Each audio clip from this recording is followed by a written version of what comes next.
মাহি হ্যাঁ বল। দোস্ত, আমি সংসারের জ্বালায় অতিষ্ঠ হয়ে গেল। আমি আর পাচ্ছি না, কি আছে খুলে কর। আমি আর পাচ্ছি না, কোনো লাইন ঘাট খুঁজে পাচ্ছি না। আমার জীবন কিভাবে চলবে? আমার যে দুঃখ না চল হচ্ছে, দুটো বেটা চল হচ্ছে, এই দুটাই হচ্ছে জাউরার জাউরা। এমন জাউরা, জাউরার হেড পাইপ হচ্ছে। তাই তোর বেটা?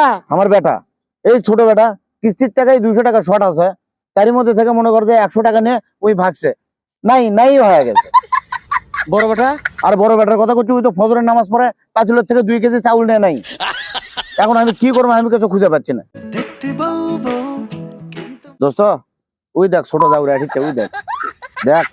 আব্বা, এটা আমি একদিকে না আমি ক্রাশ খেয়েছি। তোর মারনি বেটা কয় কি রে, তুমি বলে ক্রাশ খাচ্ছে। মাই বল। দোস্ত দেখছো কি কয়, বাড়িতে আমার কিস্তির লোক আসে বসে আছে, কিস্তির টাকা নাই আমার, আর এই বলে ক্রাশ খায় যাচ্ছে। ওই তো ক্র্যাশ খাই টাকা নষ্ট করার সিয়ারেই কয়া দিচ্ছে।